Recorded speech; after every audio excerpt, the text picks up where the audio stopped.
I want to talk about being ethical for a minute, because there are a lot of leaders out there who say that they're leaders, but may not seem in your eyes that they're actually leaders. And there's a lot of controversy recently regarding interrogation techniques of certain speaker, and there's been controversy for many years regarding leaders, okay? Let me make it perfectly clear. Leaders are not necessarily titles. Titles aren't necessarily leaders. You may have somebody who's in a supposed leadership role or a title, but are not actually providing leadership. I've been there, done that before. As a student member on the Maine State Board of Education, I see supposed leaders all the time. They have the title, but they don't utilize it in an appropriate manner, whether unethically, or they're just not really stepping up to the plate, providing those good communication skills, really being about everybody else. They're more about their ego and yourself. So it's critically important that when we're thinking about getting involved in your community, that you think about other people, and that you think that you don't have to have a title. You don't have to have a title. I know in student council, there's a lot of people here that may be in student council. I know from personal experience that my student council is really organizing dances. It's not about solving issues, but at different schools it's a different thing. But so you may have a president of a student council that may be like, okay, I'm going to organize this dance, but I'm going to ignore the issues that are plaguing our class in this campus. But then you may have a student who's really, just so frustrated. They're like, I really want to do something about this issue.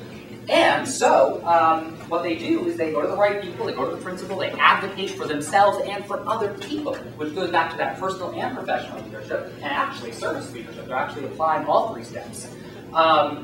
So they're doing more than the actual supposed leader in the title role. So you don't have to have a title to make a difference. You don't have to have a title to do anything other than helping people. That's what this is really about, and really helping yourself along life's path. Because this is really an ongoing journey of self-discovery for each and every one of us. Going back to that weird analogy that I came up with this morning, you are the driver in the car of life on the highway of self-discovery. Nobody else can do it. Not your friends, not your family. You have to take responsibility in your own life and in your own community. But we together can make a difference in this world by understanding the power of one person and understanding the power of one voice. If one person can make a difference here at HOBY, they can make a difference in their own communities when they go back home. When you go back home, you can get involved. You can make a difference there. Make a difference on campus. Okay? If one person make a difference on campus or in their own communities, what about the state, the nation, and even the world?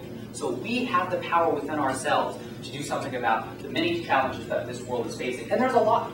I mean, if you look at our own country, there's 47 million Americans living without health care insurance. Our education system is not funded the way it should be.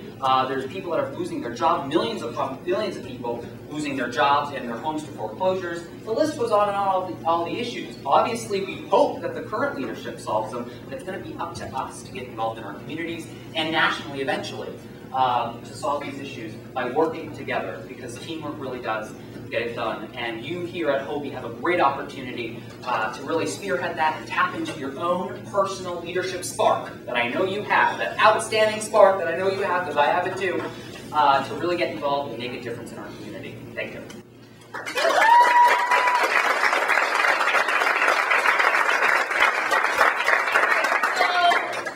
Each table is going to take a couple minutes and come up with a question for Justin. So if you guys can chat amongst yourselves and pick one person from each table to ask Justin a question, and he'll take a little bit of time to answer it for you. Alright, so let's stand up and who has your question. Okay. What's your name? Hi! Okay, question for you is, who or what inspired you most along the way? Oh, jeez. Okay, great question.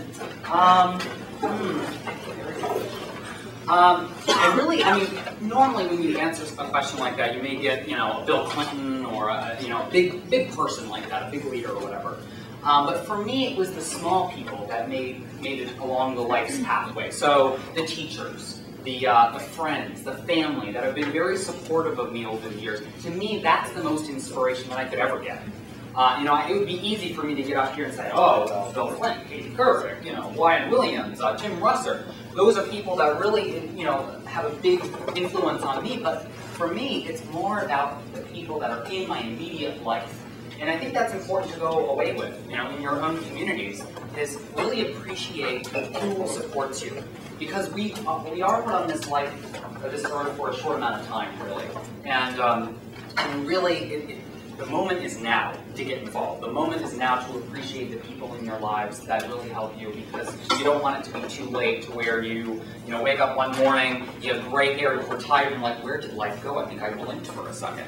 So for me, the people that have influenced my life are the immediate people in my community, and the people that have actually been negative towards me, actually, I appreciate as well, because I appreciate both the good experiences in my life and the bad experiences. Well, the good experiences are nice to be like, that's fantastic, but it's the bad experiences that really challenge you. It's the bad experiences that really say, are you worthy? Are you ethical? Are you a leader, for instance? So those actually have helped me grow as a person, and it's the support of my family and my friends and the teachers that along my life that have really helped me and influenced me the most. Anybody else? What's your name? Oh, sorry. Clever Carol. Hi, Clever Carol. If you were in a position of power, say governor or president, what would be the first thing you'd want to change? Okay. Good question. There are so many issues in America, as I said earlier. There's so many issues globally. And just as a side note, I'd rather be a broadcast journalist holding leaders accountable than actually being in the so-called leadership title roles. I think that's where I belong. But if I was in that type of position, I want to really instill a sense of ethics, a sense of trust and accountability in the system, and really tell people what they need to hear, not want to hear. Because a lot of times in politics you hear, oh, well, let's be politically correct. Oh, well, I worked so hard for you, yet I've been sitting on my butt for the last few years.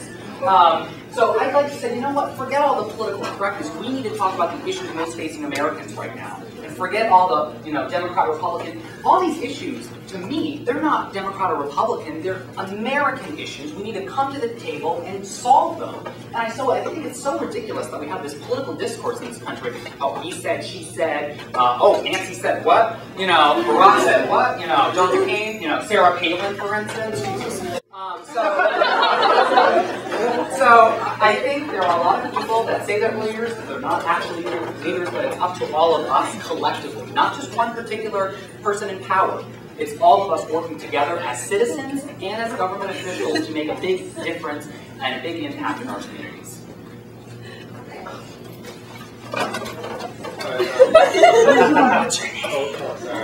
Name. Oh, wait, Nate Markel. No, we would Nate. What steps have you had to take to reach a position on the State Board of Education? Okay, well, I guess it started back in October of 2007 when I interviewed Education Commissioner Susan Gendron on my weekly public affairs show, The Issue in Sago. And after the interview, we talked about just education in general, and she mentioned this opportunity that they're putting together, putting 2 student members on the Maine State Board of Education.